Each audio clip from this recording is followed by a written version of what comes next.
This is Susan Miller bringing you hope for the uprooted. I am delighted to have the pleasure of your company. You know how much you matter to me, and your listening just makes my day. And I always love it when we have a special guest because I love all my special guests. I do not have anyone on my podcast that I don't love. So there you go. Today is especially special for our show, Hope for the Uprooted, because this is a woman who knows what being uprooted looks like and feels like, and what a major life change brings into your life through the military. As you all know, military is near and dear to my heart because I am an Air Force brat, and my husband was an Air Force soldier. And so to me, the military spouse is just like melts my heart. So I will introduce to you, you will love her, you will enjoy her, and she's going to give us some great insight into Army life. But meet Sharita Knobloch, and she is in El Paso, Texas, and she's an Army wife. And Sharita, welcome. Thank you so much, Susan. I'm so excited to join you today and maybe share a little bit of hope for your listeners, the uprooted experience that is the military spouse life. Absolutely. And I know you from several years back through what you're going to share, some of the things you're going to share with us today about Army Wife Network. But first of all, tell me about your family. How many kids do you have? What are their ages and all that good stuff? Yeah, so I'm a military spouse, as you mentioned, Susan. We're stationed near Fort Bliss in El Paso. We're coming up on almost 4 years here, which is the longest we've ever stayed anywhere in our military career. We did I call it a pseudo PCS in 2020, summer of. So my husband was done with his first sergeant time here at Fort Bliss, and we kept our house, and he just did a career broadening assignment in Las Cruces. So he commutes every day, but we were able to kind of stay in the same community. But so yeah, my husband's been in for 18 years now, active duty infantry with the Army.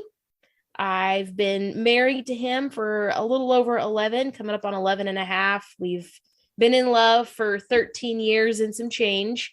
So the first year of that courtship was, of course, long distance during a combat deployment back in the day. So yeah, we're stationed here and we have 2 kiddos together.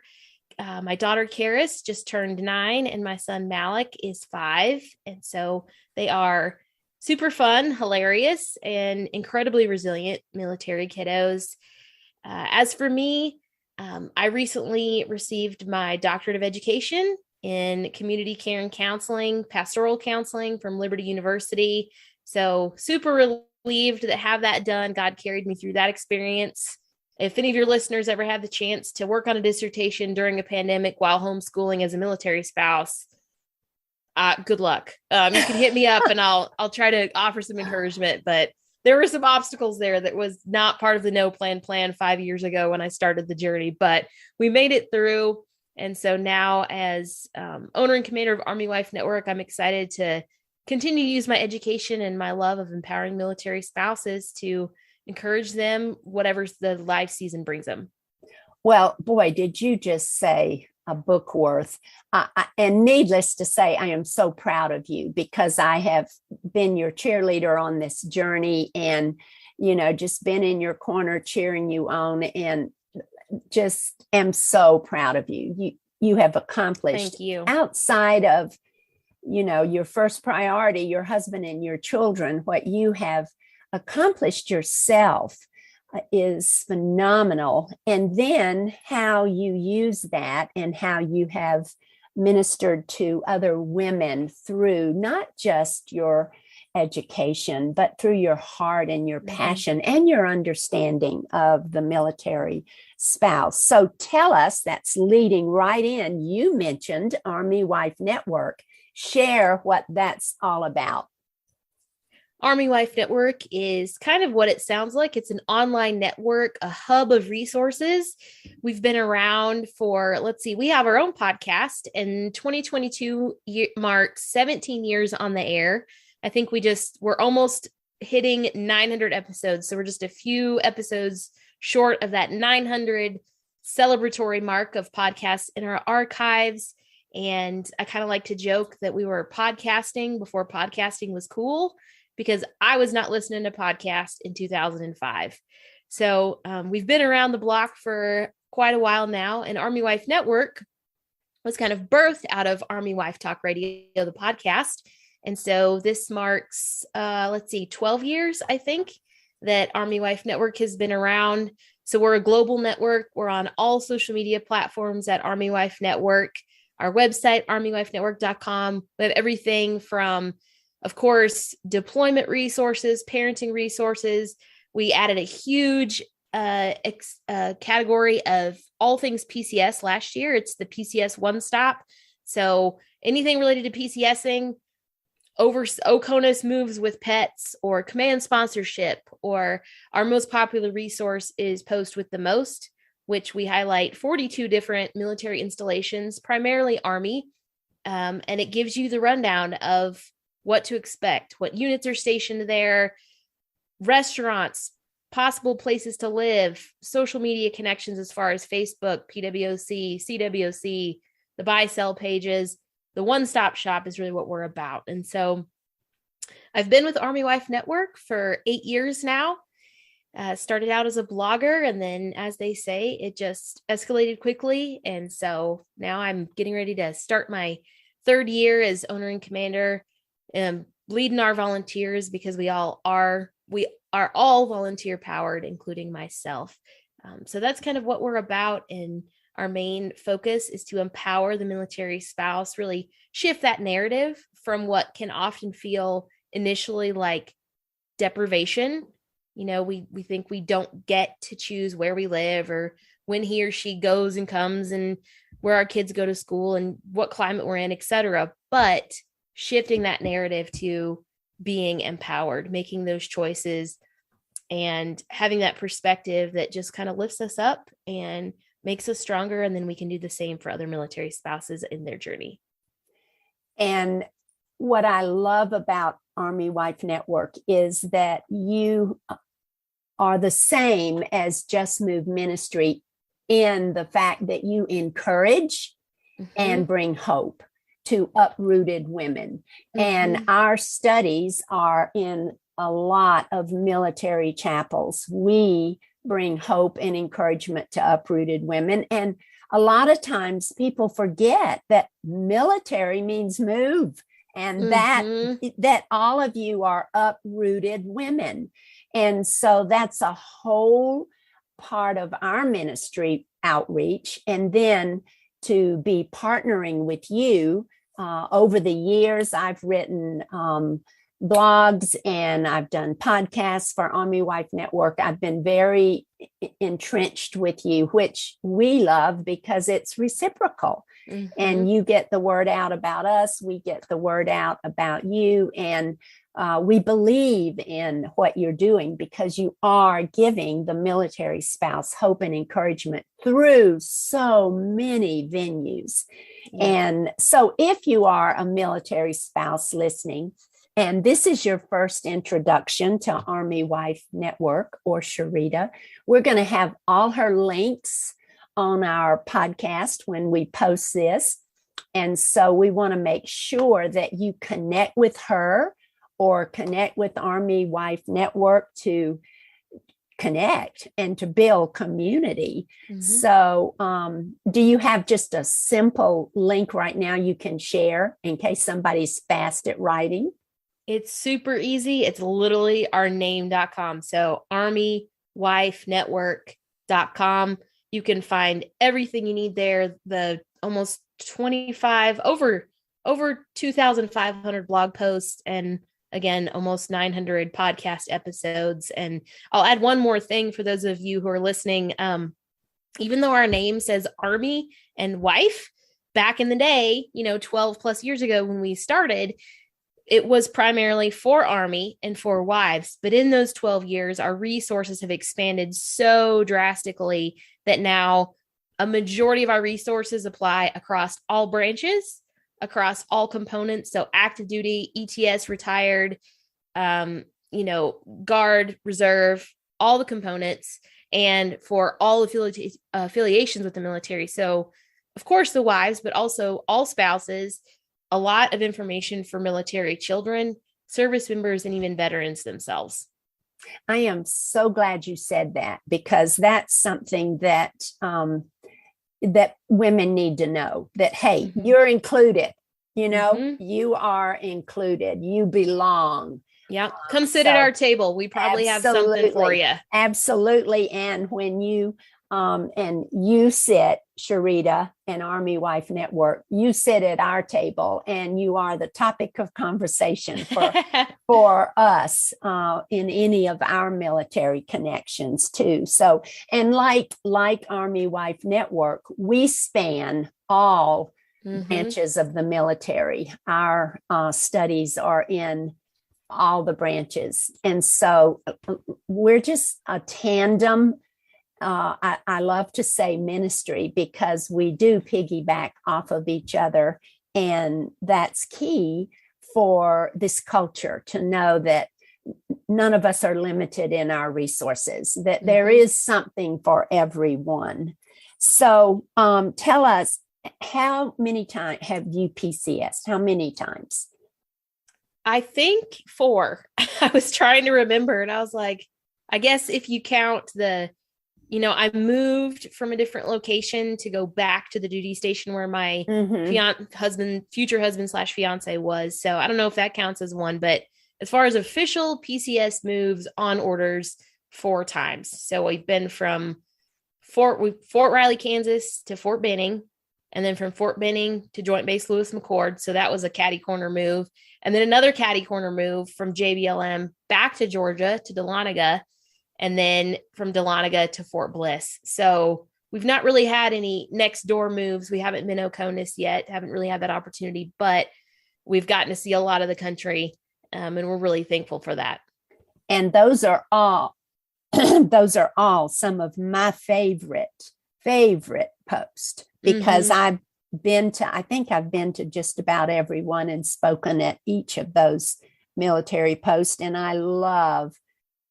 you've been great places for sure. We have. Yep. And then your husband has been deployed once, did you say?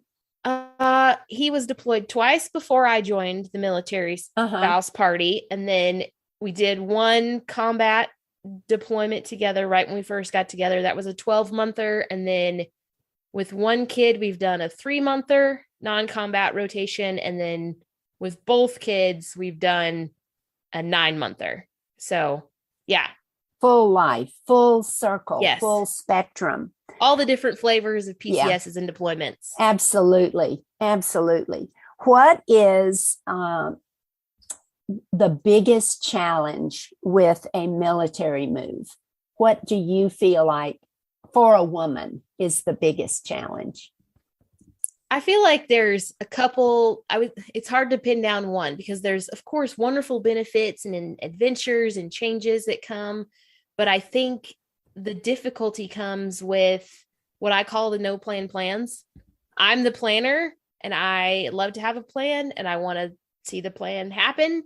And with the PCS, I feel like the plans change somewhere between 1 and 87 times, depending on departure time, when we get there, where we're living, who's doing what's been cleared. So I would say the changing of plans is challenging for me personally. But as a woman, I think the community, the tribe, because I'm generalizing here, and from personal experience and conversations I've had with my husband, I feel like guys, it's very easy for them to have community, and they may not have such a deep need. Like with the military experience, they almost have innate community when they show up, because they have their battle buddies, they have their unit, they have their command team, fill in the blank. They automatically have people, whether or not they're BFFs, they get to interact with humans every day. On the flip side, for women, we normally don't just bond over cracking a beer in the garage and being like, all right, cool, we're hanging out and my bucket's full. There's a lot of logistics that go into that. If we're moms, if we're working, like we're at the mercy of our husband's schedule. So there's a lot of, and then building that tribe is the emotional connection piece. And that can take a while. It's not the microwave experience that we need or want sometimes with the military life. And so having the patience to like release, your previous community, knowing that some of those might be lifelong battle buddies and others were for a season, and then getting the motivation, the encouragement, the energy to build that at your next place, because it's so important. Boy, you nailed it. That's the voice of the military woman that I talk to, minister to, love on, the cry of her heart. And it's all part of what we're all about. You have to let go, and you have to start over, and you have to move forward. And for a military spouse, or a military woman, you've got to, as much as you loved the post that you were at, as much as you love the women, you've got to begin that letting go process to start over in a new community and move forward. And it does take a lot of trust and faith and hope. And of course, as you know, we give a woman the tools to do that, whether she's military or civilian. But it is very hard, because women lose that sense of self, that sense of community, that sense of belonging. And you're right, even in the corporate world, military world, when a man goes to another job, be he a soldier or a corporate executive, they're waiting on him. I mean, it's like he has instant people around him, and a woman has to put down roots all over again. So it is a huge challenge. And I would say probably that loss of community and connection is primary for a woman. What was your most difficult PCS, and why? Oh, I feel like with our PCSs, we're not so great at the timing. I mean, sometimes obviously you can't control it. We've been fortunate not to have any super last minute PCSs so far. But the most challenging PCS by far was the first one we did with kids. I was going from Fort Benning to Joint Base Lewis McChord. So corner to corner with a 3-month-old, and she was my first, obviously. And so holy buckets. I feel like transitioning into motherhood is challenging in and of itself. And then being like, oh, hey, move all of your household goods, and here's how long you get there. And we don't see where we're going until we show up. So it was and I was still adjusting to being a mom, coming through probably some postpartum depression, postpartum anxiety, stress through the roof. And my husband and I learning how to parent together, driving 3,000 miles in a vehicle with a 3-month-old and a small dog. So it was, that was tiring. That was a project. And a struggle. It was a struggle. Yeah, absolutely. It was probably, just based on what you said, I would imagine it was that your biggest personal struggle when you PCS? Yeah, I would say, because just becoming a mom and then trying to figure out milspouse life things on top of that, because I was still a relatively new milspouse. I've probably been married for a year and a half. I don't know the math on that. It wasn't super long. And my husband was coming off the trail as a drill sergeant. So we got married. He went to be a drill sergeant, which is super demanding. And then we're doing a cross country move. So just like the dynamic of like how he can parent and what he can tolerate versus what I can in the car, like I can't listen to the baby cry, like every time she needs to burp, I like pull over. I got to burp the baby. And he's like, we're never going to get there. And I was like, I don't care. I can't listen to her cry. So all the logistics of a normal PCS plus like how to parent, that was a long trip. And, you know, I bet that you are speaking to the heart of so many women listening, and they're saying, gosh, I may not be military, but that's me. You know, that first move was so hard. And, you know, you're going to the unknown. Yep. You know, you don't have it all mapped out. And so that is a struggle. And well, tell me, how did God meet you at your point of need when you look back on your struggles and difficulties? You know, it's easy to sit here and say everything's fine and pie in the sky, but as women, we struggle. We have, when we're uprooted, it's not always easy. How did God meet you at your point of need, Sharita? I feel like the overarching piece of that is he did get us through it. Like, we live to tell about it. We still love each other. We decided to add another kid to the mix a few years later, and Joint Base Lewis McChord was our favorite duty station so far. And so I feel like that experience, like going from Benning to JBLM, we actually had perfect family stops along the way. We made it to Arkansas the first night, and my husband's brother lived there. And then we made it to Kansas the next day, and my parents lived there. And then the next day we went to South Dakota. You know, we took a breather. I think maybe we stayed for, I can't remember, a few days in South Dakota. So it was nice to have like the extra support as we went through, and just seeing God show up in our people sprinkled through the middle of the United States. And then, you know, how he got us to the other side of the country and helped us to live in a hotel for a month as we waited on a house at JBLM. And just the beauty. I remember arriving in Washington and being like, this is going to be good. Like, this is a really great place. I mean, of course, so green, all that good stuff.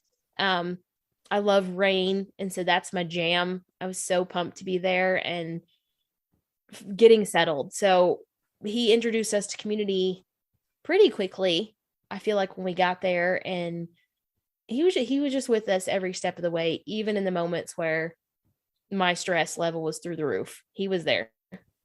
Well, I think the key phrase you said is that God showed up, because you know, we can be at our low point and then God puts someone or something in our life, and it's a God moment, and God shows up. And I think that in a constantly changing world, to hang our hat on the fact that God is unchanging and that he is going to show up. And a lot of times we miss that, you know, we're too busy and we miss that, but he shows up. Was this a change point in your life, or were any of your PCSs a real change point in your life that had an effect on you, either spiritually or emotionally? I feel like with each move, of course, like every move is a different season of life. And with each season of life, there's new things to learn and grow from. You know, so like our very first PCS, we were newly married. I was like, we were going to Fort Benning from Fort Riley. I had went to college in Fort Riley. My parents were in Kansas. You know, I traveled quite a bit in college, but never like lived in a different time zone yet.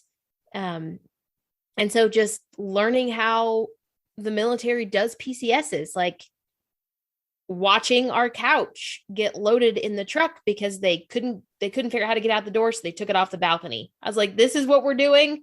Okay. You know, so, but really celebrating each of those PCSs as kind of another, like, I don't want to say notch in my belt, but just like another experience of resources I gained, you know, whether it's spiritually, physically, mentally, emotionally, that God empowered me in those moments to say, oh, you can do this next time. You can do this next time. You can do this. And now, like, bringing it, which you mentioned, full circle, so that, you know, I can come alongside other military spouses, be like, congratulations, you're pregnant.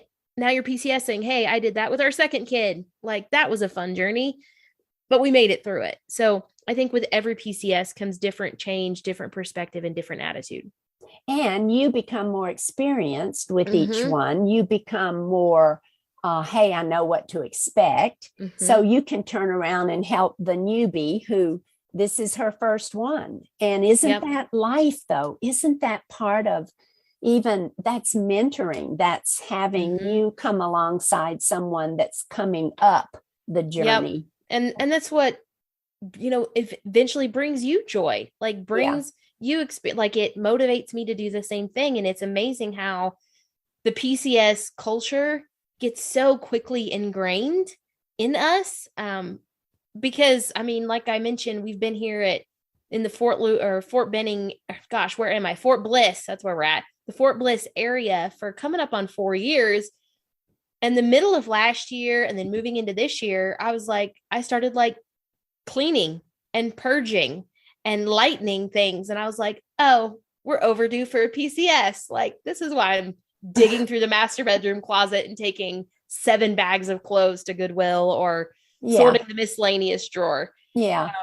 But there's also joy in that because we're not moving. I was like, this is the first time that I'm like lightening and moving and reorganizing and maybe doing a little bit of actual slow and steady redecorating, which I've never really had the opportunity to do. Because we always decorate and put stuff on the walls, but it's never like I want things to match or, that's not really my gift.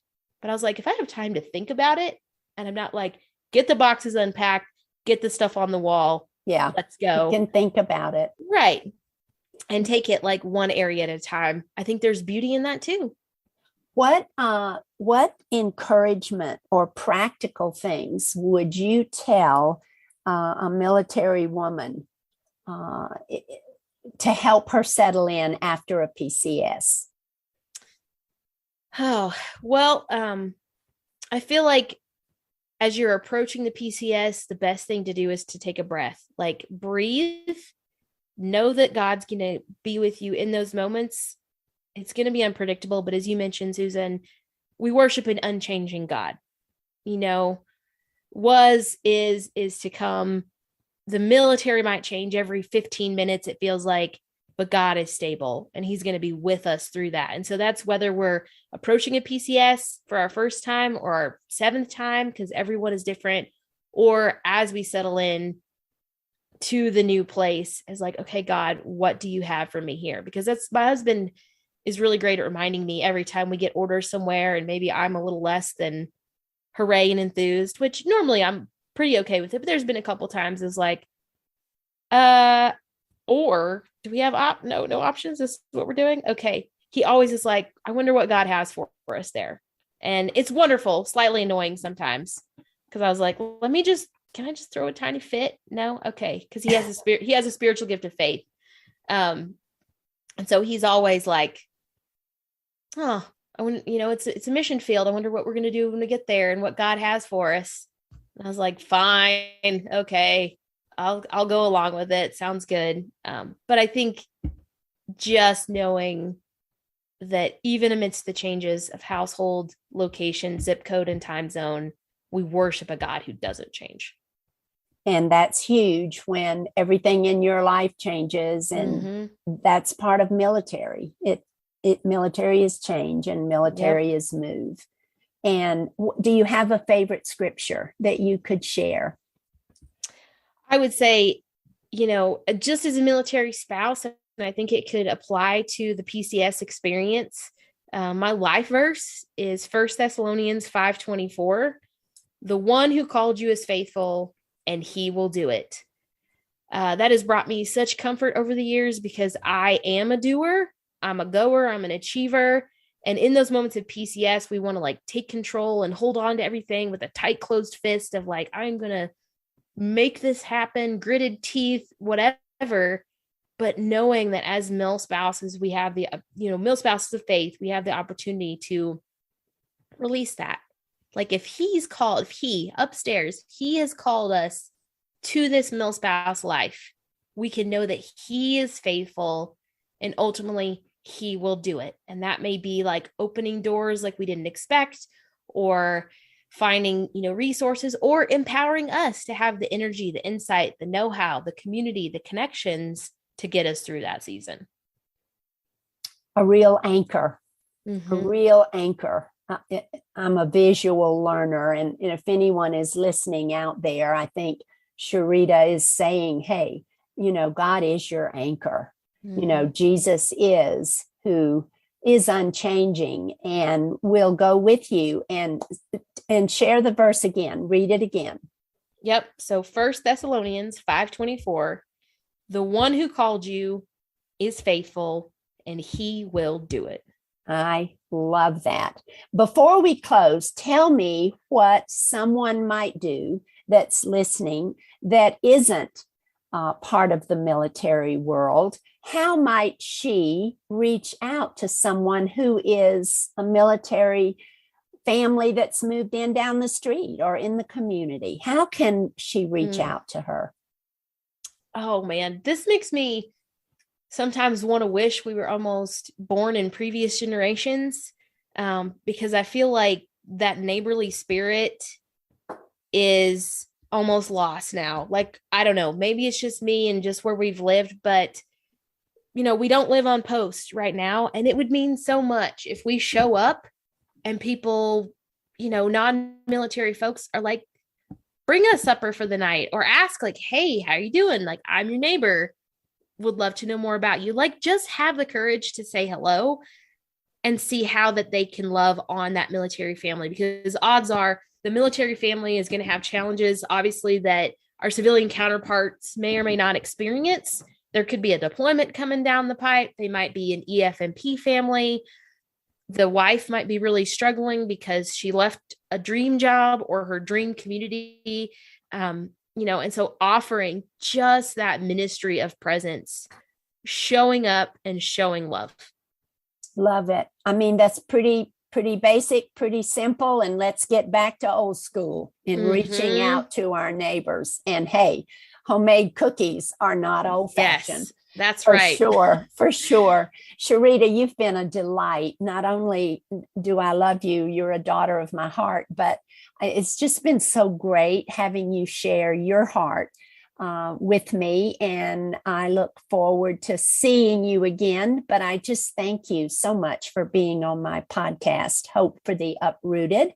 And with that, I am going to say, I will see you again to all my listeners. Don't you catch that? I will see you again to all my listeners. I thought that was kind of cute, catchy.